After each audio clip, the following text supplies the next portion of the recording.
You're listening to the Worldwide Sports Radio Network. Cause that's the bottom line. And so, goodbye. And good night. Bang! Settle! Because I'm better than you, and you know it. Yes, sir!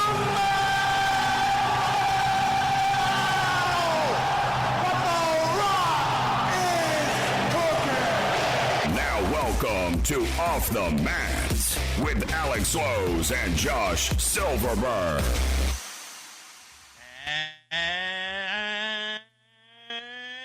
Good afternoon, everybody. Welcome back to another episode of Off the Mat here on the Worldwide Sports Radio Network. We only talk professional wrestling here every Saturday at 12 p.m. I'm your host, Josh Silverberg. Alongside with me, my tag team partner down south in Florida, Mr. Alex Lowe's. What's happening, man? Nothing much. It's been an exciting week again for professional wrestling. A lot to talk about, so little time. It's going to be a great show, so stick with us the whole way through. Exactly. It's going to be fantastic. And a couple of notes, if you don't have our free app at this point to listen to us or watch us, you're going to want to download it. Go on the Apple Store if you have an iPhone. If you have an Android, go on the Google Play Store. All you have to do is type in WWSRN, that's WWSRN, and you get the app and you download it for free, and you get all of our articles, our show schedule, so there's more to do here just on that. We also have YouTube, Facebook, Twitter, Instagram. You can watch us, listen to us anywhere, or if you have a smart speaker, you can tell Alexa what to do. Hopefully Alexa didn't just hear me and tell me she wants something done, but you can just tell her just say, Alexa, play the Worldwide Sports Radio Network, which is now probably what she's going to do.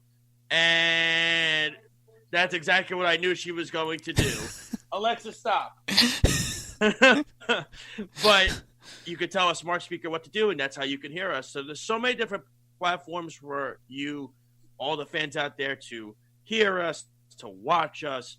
Listen, Alex and I know this. We are just scratching the surface, and it's only going to get better. And there's so much more programming on this channel as well. You have the Wise Guys, you have Big Guy Sports, the Morning Boys, down to the down to the Wire, Cage and MMA.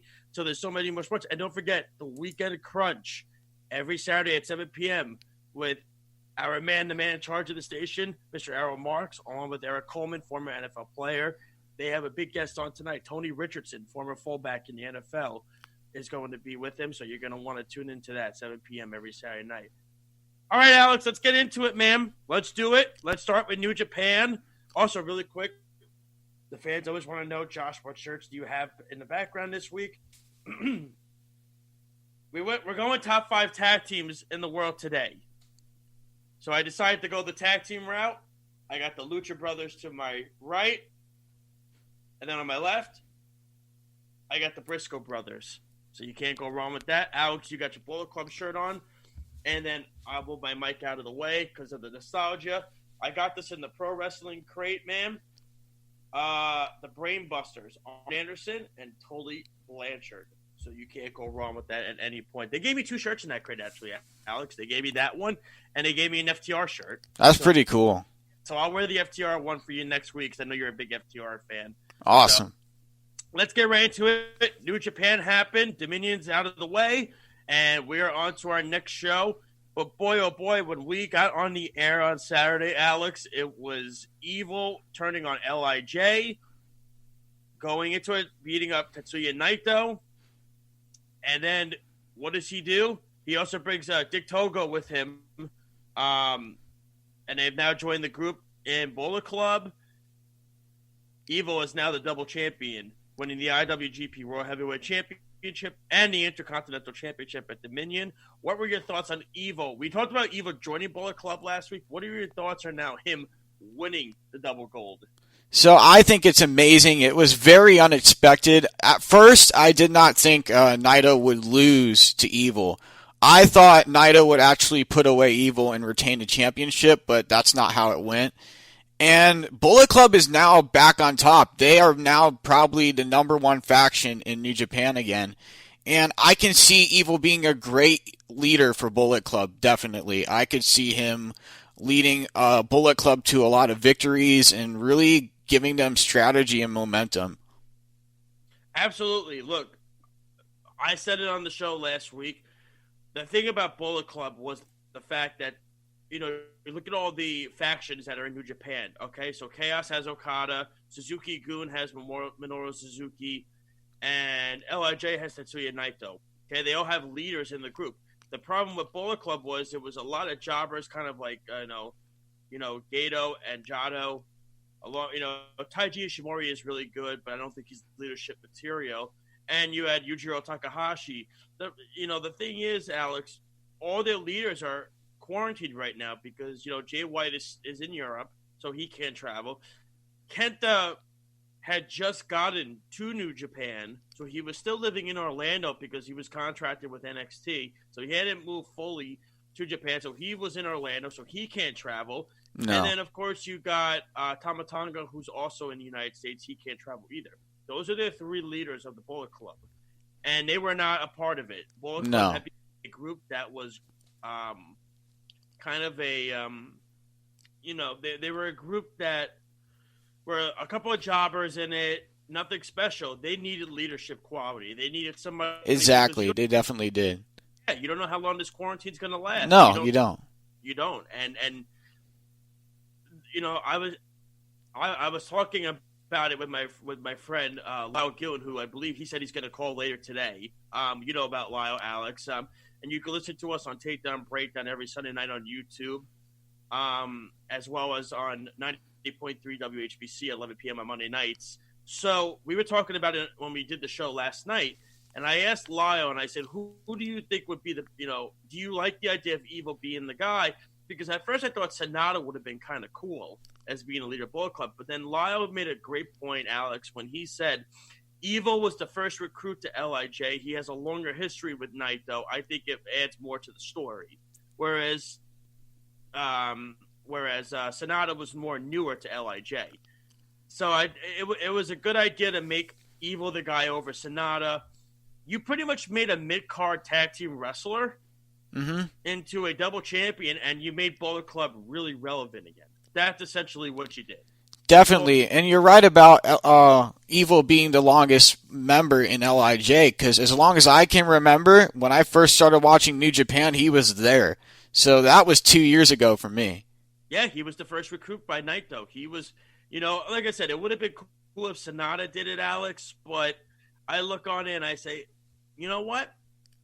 I think Evil was the right guy because it adds a more drawn-out story with the two of them. They go way back. And then to bring Dick Togo, who was huge in Japan, to bring him on there as well, because at first you had to think that was Bushi during the match and everything like that. You had to think that was Bushi at first. So we both are in agreement that we like Evil as the champion. Are you excited that Hiromu is going to get the first opportunity at Evil? Definitely, because you could tell Hiromu was really upset with Evil's choice, the choice he made to join Bullet Club. And I think Hiromu's going to bring his A game against Evil. Evil's a really tough and aggressive competitor, and Hiromu knows that, and Hiromu's going to try and outsmart him the best way he can, the best way he knows possible. Absolutely. I think it's going to be a great match. I think Evil's going to win, essentially, because you're actually going to have him be a paper champion in 2 weeks or a week or whatever it is. And, of course, you got the road, the road to... New Japan Road. New Japan Road. I said the same thing last night to Lyle. I said the road too. I said the same thing. New Japan Road. Now the card is essentially a lot of fillers, but they're build-ups. You're going to have Tai Chi and Zack Sabre Jr., who just became the tag champions as well. But before we get to that, I wanted to stick on the LIJ Evil conversation quick, Alex, before we move on to the tag team championship match. Who do you think is a guy on the roster that can fill Evil's place in LIJ? Because I think LIJ definitely needs another member. I've actually never thought of this, but I think another person that could fill that in, probably Yoshihashi. Yoshihashi definitely has the feel to him, the look to him to be part of LIJ. And I feel like they need a new member. I think at some point they need somebody with the best main event caliber matches. And Yoshihashi is one of them because he's been in a lot of different matches against Tomohiro Ishii. He's been against Bullet Club. Pretty much. You think he would leave Chaos to go to LIJ? Exactly, because I think like Yoshihashi I think he could fill that gap for LIJ. The guy that I think of instantly is Mr. Watu, who's the new guy that just came on the side. Master Wato? Yeah, Master Wato, I meant to say. I think he's a guy that could be definitely in this. He's going to be talented in the Super Juniors. Because I think Hiromu is eventually going to move to the heavyweight division. That's where I think they're going to have him. Somebody's going to essentially have to replace Hiromu's spot for the Super Juniors because it's just Bushi then. And that's where I think Master Watu would fit the mold perfectly. I think he's a guy that if you saw his debut match against Doki was really good. I liked it. I thought it worked well. And I think he's an interesting caliber guy that can fit. But they're definitely going to have to find a replacement in LIJ. Exactly. Spot. I think Hiromu moving to the heavyweight division is a good idea. And I think you could have Master Watu take over for that spot in Hiromu's spot in the Super Junior part of it with Bushi, I think would be a nice. And then have Yoshihashi in Evil's spot if he decides it might be the right move to join LIJ. You can have Yoshihashi spot too. Absolutely. I like that idea. I think Yoshihashi's just a mid-card guy right now. That's the thing. I think he's kind of lost in the shuffle in Chaos because there's too many guys in the group, and I think Chaos could afford because you got to remember when the quarantine returns, you're going to get Will Ospreay back, you're going to get Robbie Eagles back, so you're going to get those guys from Chaos back, and I also think Will Ospreay's moving to the heavyweight division anyway. And so definitely. And you need somebody in LIJ that's really going to push their momentum as a team and as a group. And I think Yoshihashi can definitely do that because he's very athletic. He can move around the ring. He's great with submissions, tag team maneuvers, rope maneuvers. He's a great athlete and competitor. And I think LIJ needs somebody like him. I agree. So I agree with you on Yoshihashi. So do you like the Master Watu idea also of going to LIJ? I think Master Wato could fill it as well, too. I think his character is perfect. Yeah, definitely. His character is spot on. I haven't seen much of his tag team maneuvers and how he competes in the ring, but I think over time we'll start getting more of that. And you can't also forget, Alex, that Evil is still part of the Never Openweight 6-man tag team championships with Shingo Takagi and Bushi. So you can't forget that he's still so we'll see going forward how that is. Let's get, because we only got about 3 more minutes before we get to our next segment. Let's get to the tag team match with Zack Sabre Jr. and Taichi beating Hiroshi Tanahashi and Kota Ibushi, the Golden Ace. The Golden Ace. Yes, I think I said it right. Okay. My brain is off today. Did you like the idea of Sabre and Taichi winning the belts and starting a rivalry with Suzuki-gun and the Golden Ace? It kind of swerved me because I had no idea that Taichi and Zack Sabre Jr. would start a rivalry with Suzuki-gun. I thought they were just going to stick with Suzuki-gun and keep going that way in that direction. But I think it was a great move for New Japan to crown Zack Sabre Jr. and Taichi as the new IWGP Tag Team Champions because they work very well as a team. They're great with submissions. They really know how to wear and tear guys down, and we saw that with Takahashi. Not Takahashi. What's his name? Golden Ace's partner. Yeah, Kota Ibushi. Yeah, we saw that with Kota Ibushi. they really wear each other down. And Zack Sabre Jr. is great at doing that. He's great at targeting all pinpoints of the body, the arm, the elbow, the leg, anything. He can just take anything and isolate it. And he's very great at doing that. Alex, before we get to our next topic, let's give the fans the phone number. Let's give them the email they can send questions to, and also the Twitter and Facebook handles as well. Okay, so the phone number, our line is 727-888-4295. Our Twitter is off the mat, at off the mat WWSRN, and it's the same for our Facebook page. Awesome. So again, if you have questions, if you have emails, if you have things you want to ask, call the line, talk with us. We're open to any conversation you have. There's so many, like I said, there's so many different ways that you could get in contact with us, and we want you, the fans, to express your opinions. If you agree with us, if you disagree with us, we want to hear it. We definitely do, and we're open to any topic of conversations you have. But we're excited for sure, because the next time, Alex, the next show after New Japan Road is... I think it's I'm not sure how you pronounce it, but it had orange letters. I can't really say it that well. It's hard to pronounce because it's like it's a hard Japanese name. That's okay. So we'll talk about that on Saturday, because when we get up in the morning, that's going to be already something we'll discuss and talk about and everything like that. So let's get into our next topic. Again, time flies when you're having fun, and I think we're having fun so far, Alex. That's definitely. Sure. It's been a great show so far. We've highlighted a lot of key points. Let's get into AEW NXT this week. So it was definitely interesting for both shows. I enjoyed NXT a little bit more this week, my opinion.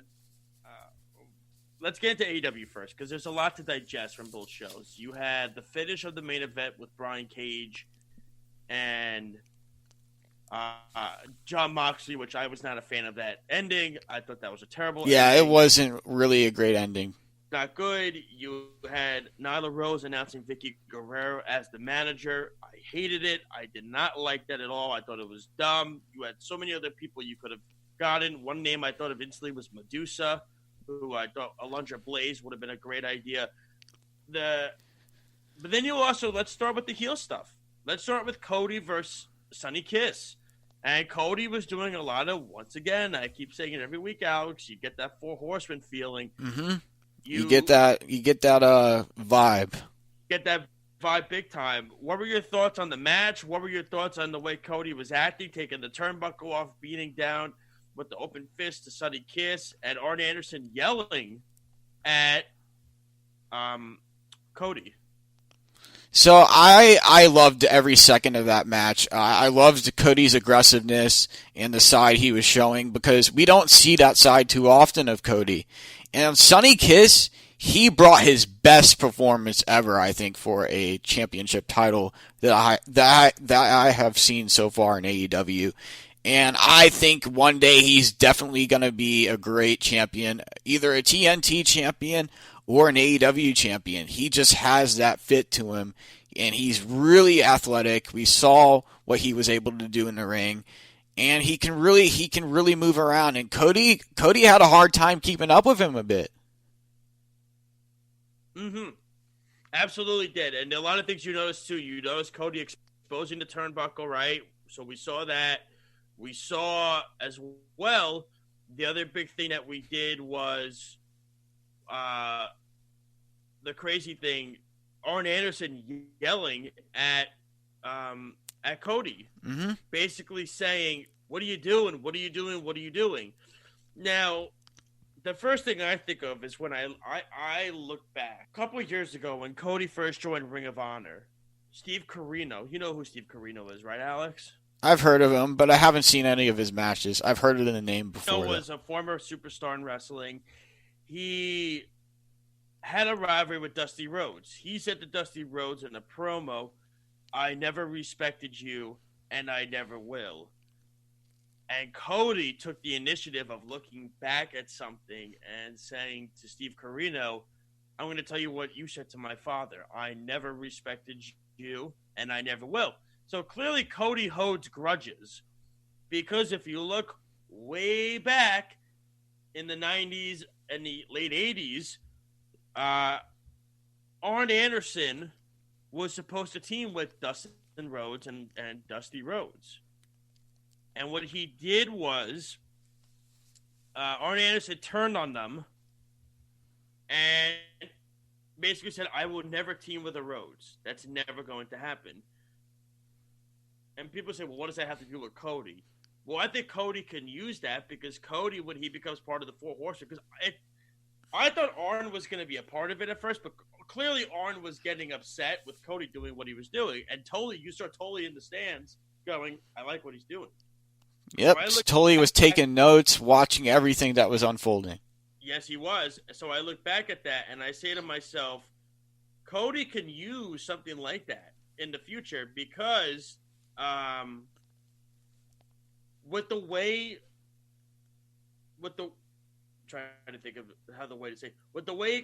Cody holds grudges, Cody can use that in a storyline.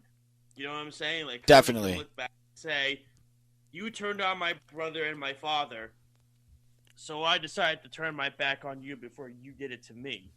So he can use that, and he could join the Four Horsemen that way. And then, of course, Dustin's probably going to come out, and Dustin's going to say, why are you doing this? And then Cody will say, well, he turned on you way back. How come you forgive him? And then Dustin will say, I don't hold grudges, and that could start a little storyline possibly. So you could do so many different things that way. But another idea that you could definitely do is I can easily see in the future when they do their Blood and Guts match, I can see them doing the Four Horsemen versus, say, the Elite.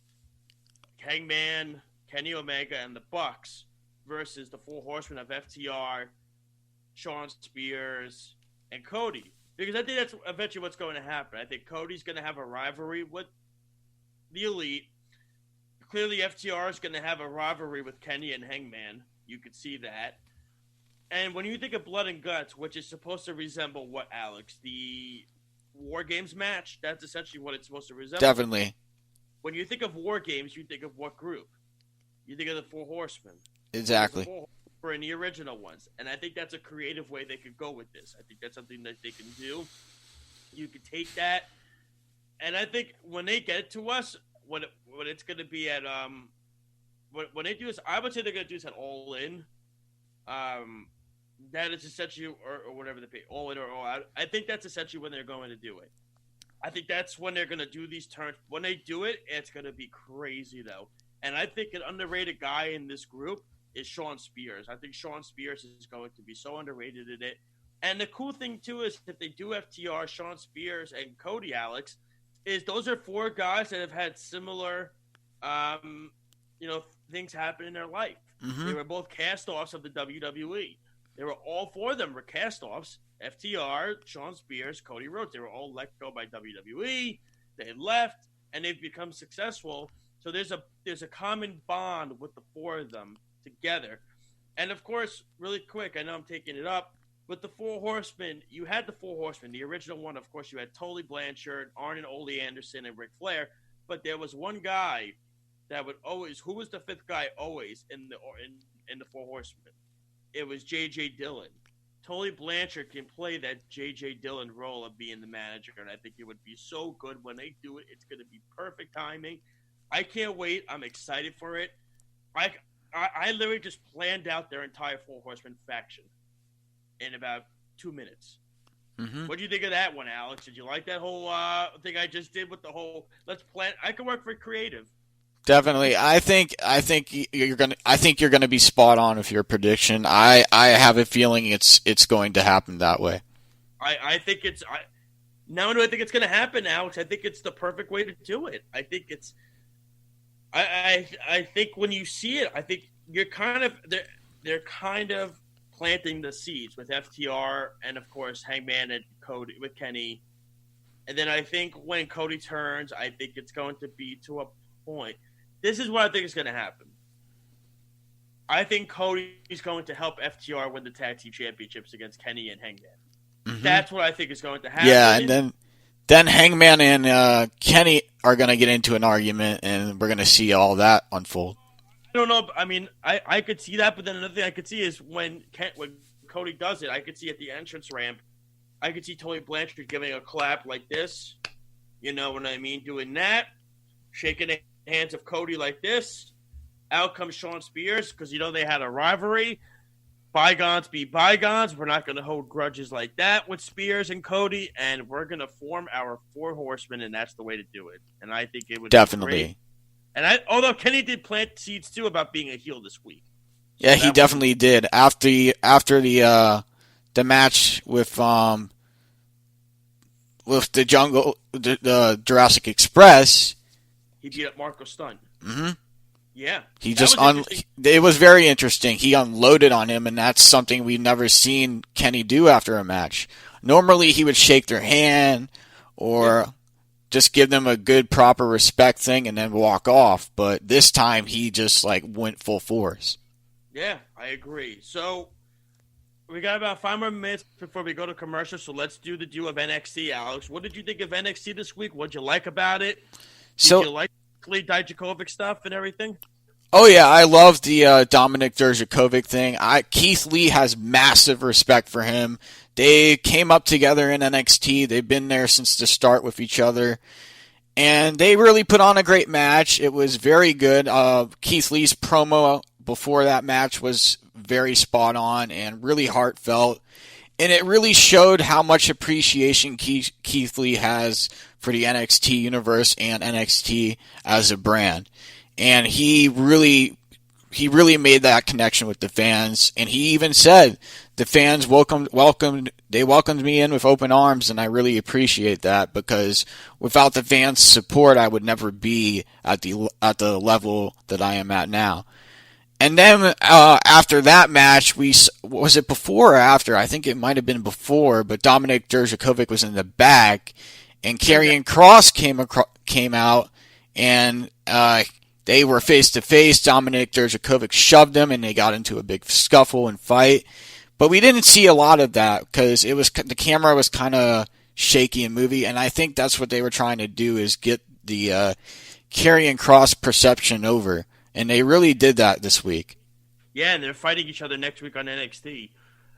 What was your thoughts on the women's match with Shirai and Tegan Nox? I thought it was phenomenal. I thought Tegan Nox really showed herself, and I thought Io, being Io at this point, could put on a great match. What was your thought?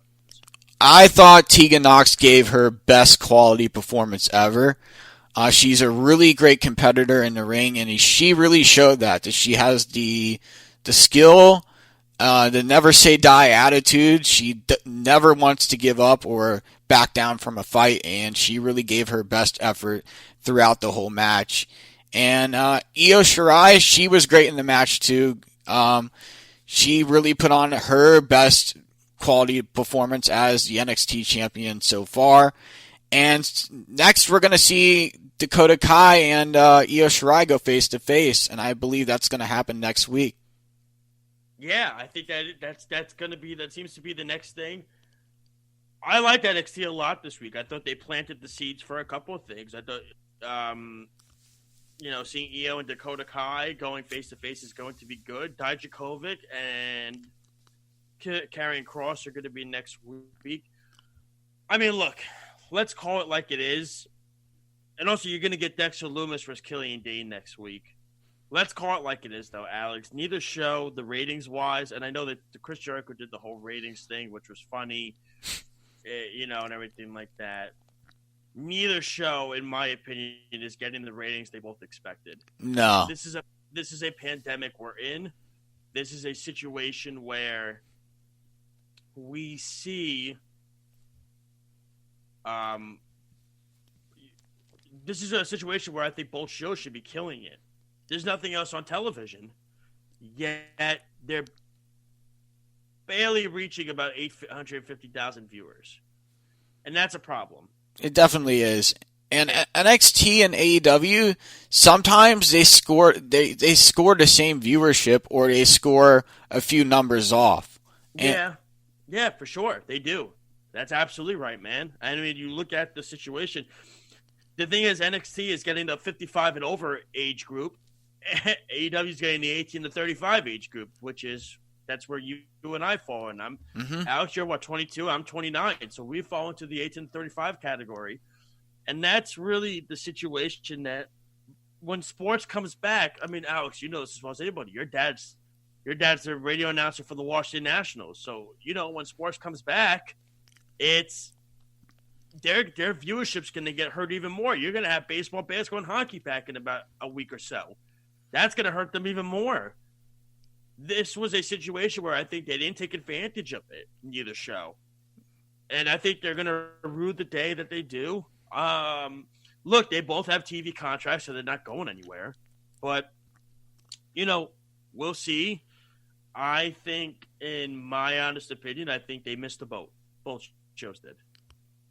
Definitely. And I agree with you because I gave AEW an 8 out of 10 and I gave NXT a 9 out of 10.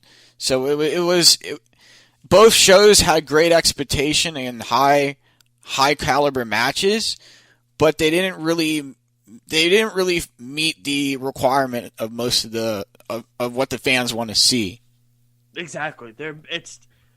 Both shows are missing something. I don't know what it is, but they're missing something, and it's not pinpointing it. But we'll talk more about it next week for sure because we got to get to break. But when we come back, we have our This Week in Wrestling. Alex has got a good one lined up for you, and then our big debate. Alex and I will probably agree. We'll probably disagree on some things, but that's okay. Top 5 best tag teams in the world right now. That is going to be our debate coming up, and then our finisher. You don't want to miss that. Keep listening and watching us here on Off the Mat on the Worldwide Sports Radio Network. We'll be right back. It's the Worldwide Sports Radio Network.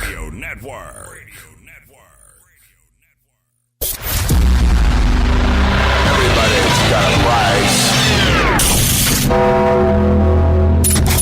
Rest in peace. Welcome back to Off the Mat with Alex Lowe's and Josh Silverberg. All right, everybody, we're back. Welcome to the second half of of Off the Mat on the Worldwide Sports Radio Network. I'm Josh Silverberg. Along with me, of course, my tag team partner, Alex Lowe's, every Saturday at 12 o'clock right here on the Worldwide Sports Radio Network. Really quick, before we get to our This Week in Wrestling, Alex, just want to tell the listeners how you can watch and listen to us. I'm not going to do the speaker thing again because she's going to talk again. But if you have a smart speaker, just say, listen to the Worldwide Sports Radio Network. Also, YouTube, Twitter, Facebook, Instagram. You can watch and listen to us there. Download our free app on the Apple Store if you have an iPhone. If you have an Android, go to the Google Play Store. Just type in WWSRN. And you can just download our app for free. So there's other programming on there, too. You're going to want to listen to the Hit List, the Big Sports Guys, Cage and MMA, Down to the Wire, all these different shows that are out there. You know, Morning Boys with Ryan Hickey. So it's all good stuff that you don't want to miss. Really quick, Anthony Adriochi, who does Cage and MMA with Errol, says his top 5 tag teams in the world. This is why we're doing top 5 in wrestling today, because we would be here for hours. Really quick, he says the Road Warriors are 1, Hart Foundation 2, Dudley Boys 3, Midnight Express 4, Arn Anderson, Tully Blanchard, the Brain Busters are 5. I like that list. I think it's a really good list. But this is the problem. There's so many tag teams that you can add. You can add the Von Erichs. You can add the Fabulous Freebirds. You can add the Rock and Roll Express as well. So it's just such a big debate. All right, Alex, let's get to it. Get to your This Week in Wrestling, and then we're going to get to our top tag teams in the world today. So I have a very special This Week in Wrestling history. This one is WCW Beach Blast 93. This took place at the Mississippi Coast Coliseum in Biloxi, Mississippi. The attendance was 8,600, and it was a pay-per-view.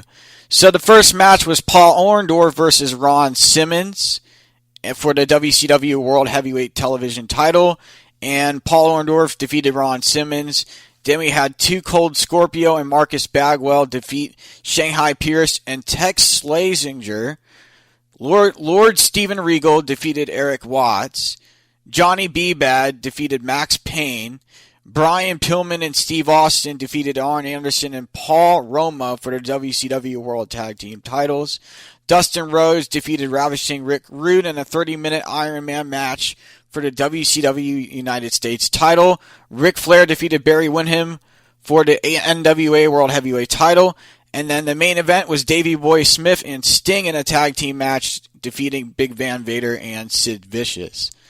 So this is a very, very interesting card from 1993. We have a lot of good names in here, including Arn Anderson from the Four Horsemen, Ric Flair, Psycho Sid Vicious, Sting, the Icon, the franchise of WCW, and then Dustin Rhodes.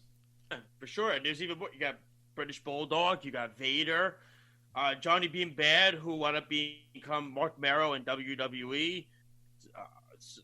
That's a heavy duty card there you just named, Alex. Definitely. And I remember watching old reruns from the Attitude Era, seeing Marvelous Mark Marrow, and he was a very interesting competitor. He had a boxing background, a small MMA background, and he was just an all-around big dude in the ring. He really brought out his best every single night. Yeah, absolutely. But that is This Week in Wrestling. Excellent job as always. Alex loves teasing it. If you follow Alex on his Instagram, he loves teasing it on his stories. So you definitely want to check that out. All right, man. Here we go. Our first top 5 list in Off the Mat history. So Alex and I always go back and forth off the air about this in regards to who we think are top 5 tag teams. Now, again, this is not all time. Because if we did all time, as I said, we would be here for 5 hours discussing and rambling and debating. You know, like Anthony named great tag teams, and yet there are still other tag teams you could have put on the list. So that's why we're going to do top 5 in the world today. So Alex, do you want to go first, or do you want me to go first? I'll go first. So my top 5 tag teams. Number 1, GOD, Guerrillas of Destiny. Number 2, the Young Bucks. Number 3, FTR. Number 4, the Lucha Bros, and number 5, the Jurassic Express. Okay. So I picked the Guerrillas of Destiny as number 1 because they have been 6-time IWGP Tag Team Champions. They've been a big part of the Bullet Club for a long time and helped a lot of young stars grow. And GOD is definitely at the top of my list for that exact reason. Okay. All right. Do you want to say why, or do you want me to go first, and then we'll explain why we picked each one? I'm just gonna go through the list of what I have. Say why you picked each one. So the Young Bucks, I picked the Young Bucks because as my second, because they are a main event caliber tag team. They've traveled all around the world together. They've competed in multiple promotions like Ring of Honor, New Japan Pro Wrestling. Even like smaller promotions that small local promotions. And the Young Bucks are one of the best tag teams in the world for that reason. They are great as brothers and they compete great together. And they really have good chemistry. They really know how to match up their moves right and really bring the best in every single one of their matches each and every week.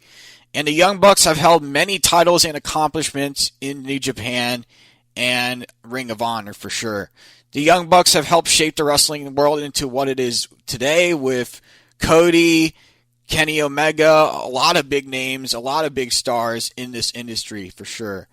And then the Lucha Bros, I picked the Lucha Bros because they're on my number 4 because the Lucha Bros, they've traveled all around the world the same way as the Young Bucks have, and the Lucha Bros have done some incredible matches. Actually, one of the matches I saw with one half of the Lucha Bros, Pentagon Zero, he actually had a match against Vampiro that was very crazy and very insane. I loved every single one of those matches, and that's why I like the Lucha Bros, because they have no fear. They're not scared. Like, they go into matches bringing their best aggressiveness and their best energy. And then number 5, I picked Jurassic Express because Jurassic Express is a great tag team, but they still need to develop more as a team. They still need to build themselves up more and really show what they're made of and how they can compete against bigger tag teams like FTR and the Young Bucks and Kenny Omega and Hangman Adam Page. They just really need more time to show that side of them and really build themselves up and really show why they want to be the best tag team, why they want to be number one. Okay. Excellent job, Alex. So I'm going to go through, I'm going to go five through one. I'll go 5, 4, 3, 2, 1.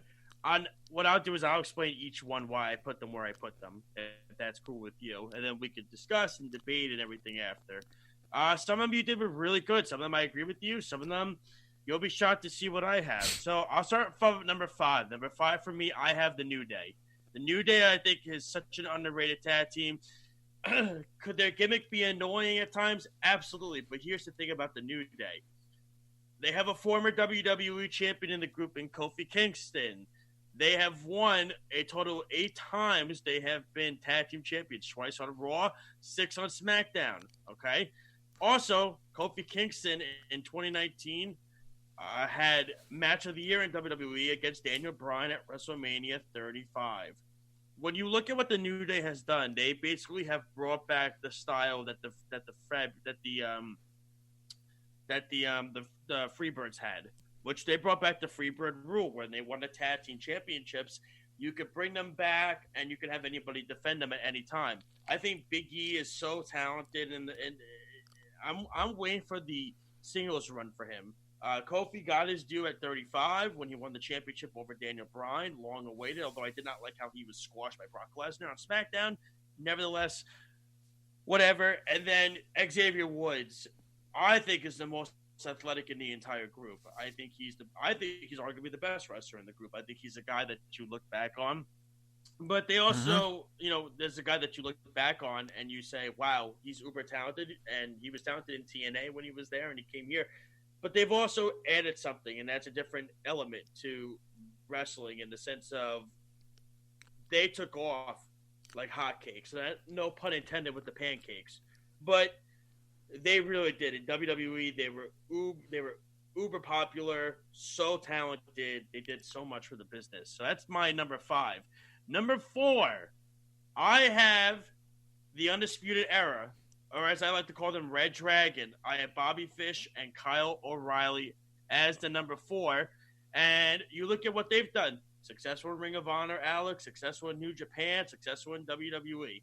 In New Japan, they were the IWGP Junior Heavyweight Champions, Tag Team Champions twice. They won the Super Junior Tag Tournament in 2014. All right? In Pro Wrestling Illustrated, they won the Tag Team of the Year in 2019. Ring of Honor, Kyle O'Reilly was a former world champion in Ring of Honor, and Bobby Fish is a former television champion in Ring of Honor. They won the Tag Team Championships 3 times in ROH. And then, of course, look, when they went to NXT and they joined Adam Cole and Roderick Strong and the Undisputed Era, they're a 3-time NXT Tag Team Champion. I believe they're the only guys that have ever won the championship 3 times. But it's kind of cool because when you look at Kyle O'Reilly, he's won it also with Adam Cole and Roderick Strong. So he's won it with all of his partners all at one time. They did something that they transcended the popularity of a group, faction kind of with NXT, where they've now become the faces of the NXT brand. And you instantly go back and watch their New Japan matches, go back and watch their Ring of Honor matches. Bobby Fish and Kyle O'Reilly have been doing it for so long. I was there in Brooklyn at TakeOver when they debuted with Adam Cole. Okay? At the end, remember they beat up Sanity and the Authors of Pain? And then later in the night with Adam Cole, they beat up Drew McIntyre. I was there at Barclays Center that night when they debuted. So I have Red Dragon for me at number 4. Number 3, it's a group that's right behind me. Dumb boys, baby. You got to man up at times, and that's the Briscoe brothers. And the Briscoe brothers have been doing it since. You want to talk about the Usos saying day one? No. The Briscoes have been doing it since day one, okay? The Briscoes have been with Ring of Honor, I believe, since 2000. They are former New Japan Tag Team Champions. They were the inaugural never openweight 6-man Tag Team Champions with Toru Yano. They won it twice. And then let's not forget, Jay Briscoe, a former heavyweight champion, Ring of Honor. Get this, Alex. 11 times. Wow. 11 times. Wow. Ring of Honor tag team champions for the Briscoe brothers. Their rivalry with G.O.D. last year, I was at Manhattan Mayhem at the Hammerstein Ballroom when they did the New York City street fight. They get down with it. They know it. Okay, they've been with a company like that for so long. You have to remember, Mark wasn't allowed to wrestle at time. Mark was too young, so they've been doing it since day one. So I got the Briscoes for me at number 3. Number 2, my favorite tag team in the world, but I don't have them at number 1 because they don't have the accolades as the number 1 tag team does. But they will, I think, hopefully get there. That is the Lucha Brothers, Pentagon Jr. and Rey Fenix. They are the former Lucha Libre AAA tag team champions in CMLL. They've won it twice. They are former MLW tag team champions. I have the shirt here to prove it, that they're the former MLW tag team champions. All right? They were tag team of the year last year in the Wrestling Observer in 2019. And, you look at their matches and their rivalries. Also, they won an Impact. They're the former Impact tag team champions. Pentagon won, I believe, the heavyweight champion in TNA. So, their rivalry, too, with the Young Bucks, their match at All Out last year with the ladder match set the stage for them. They are so athletic. They are talented. They could do so much in the ring. They're not the normal tag team because they do a lot more high-flying risk, and that's what tag team wrestling has really become, I think, in this age of professional wrestling. So I think the Lucha Brothers are only going to grow. I think they're going to get better. When Pac comes back for Death Triangle, I'm curious to see how that goes in AEW. But they have really, really, really, really been phenomenal so far in what they've done. And my number 1, Alex, I think you know who I'm going to pick. I think at this point, hold on, my father just texted me. He said an underrated tag team is the Wild Samoans. I like that one. That's a good one by him. So that's a nice one. The number 1 tag team, my dad's giving me a whole list. I'll say his list after. He's saying, Nick, the Executioners and all this stuff. I like this. The number 1 tag team for me is the Young Bucks. I mean, the Young Bucks are, Alex, you know this. The Young Bucks are I might be here for a while when I tell you their top of it. All right, they've won the AAA Tag Team Championships in CMLL. They are the former IWGP Junior Tag Team Champions 7 times, the former IWGP Heavyweight Champions once, the never overweight 6-man Tag Team Championships 3 times, twice with Kenny Omega, once with Marty Scurll. Okay, they were Pro Wrestling Illustrated's Tag Team of the Year in 2017 and 2018. They've won the 6-man Tag Team Championships twice, once with Adam Page and once with Cody. They are 3-time ROH Tag Team Champions. Okay? Mm-hmm. And then the Wrestling Observer, they named them from 2014 to 2018 Tag Team of the Year, and then they named them in the 2010s Tag Team of the Decade. Look, I don't need to explain it to you anymore. They had one of the best tag team matches with Hangman Adam Page and Kenny Omega just a few months ago. It was unbelievable. At Revolution, they did an unbelievable job in that match. They have set the standard for what tag team wrestling is today. It is not the old-fashioned hang on to the little rope. No. On the tag team. And I know FTR is trying to bring that back, which is great. It's awesome. The Young Bucks and the Lucha Brothers and those guys do it very differently. So again, those are my accolades for the Young Bucks. Well, those are not my accolades. Those are their accolades that I announced. But that's my top 5 tag teams. At number 5, I got the New Day. Number 4, I got Red Dragon. Number 3, I have the Briscoe Brothers. Number 2, I have the Lucha Brothers. And number 1, I have the Young Bucks. And the common thing is for the top 3 tag teams, brothers, related to each other. That's how it is. All right, so let's go through the list again. Alex, what did you like about my list, and what didn't you like about my list? So I absolutely agree it was part of your list. The first one's the Young Bucks. I definitely agree with everything you said on them. They have won multiple accolades in the wrestling business, and that's why they're one of the best tag teams in the world. And then the Guerrillas of Destiny, for me, they are a good team, but we need to see more of them when they come back. When they come back from this pandemic, we need to see more of the Guerrillas of Destiny, because right now they're stuck. They're stuck in the United States. They can't go over to New Japan. So eventually, hopefully, they do, and we get to see a lot more matches with them. And then FTR, I still need to see a lot more of FTR. FTR is a good team. I've seen some of their matches when they were in WWE. They put on some incredible display of like tag team wrestling, and that's what makes them a dangerous team. That is what makes them a very, very powerful team in the wrestling world. But we still need to see more of development from them. And the Lucha Bros are by far one of my favorites right now, and I agree with you on your list and what you said about them. The Lucha Bros, make no mistake, they are very one of the best tag teams that we have in the wrestling business right now. Yeah, and for sure. I liked your list, Alex. I did. I don't know if GOD for me is top 10. I don't know if they're in my top 5. I think it's tough. And another team I wanted to put on the list, but I couldn't. I didn't have any room, was the Usos. The Usos I was not able to put on the list. There was just not enough room, but it was very close for them. And then Jurassic Express, you heard my take on them. They need to develop a lot more as a team. The thing I wanted to go with on my list, Alex, was the fact that accomplishments and accolades, and I think that's what I tried to go with. And a lot of these teams have great accomplishments and accolades and big feats that they have gone through and completed. And Jurassic Express, I think eventually they'll get to that level, but they need to develop more. They need to come up with better strategy, better tag team wrestling moves, and eventually they will. And sometimes like if you've seen their matches, like for example, this week on AEW, I think they do too much of the flips and dives. I want to see more of like standing maneuvers, grounding maneuvers. I want to see more aggressiveness and more power with the ground assaults. For sure.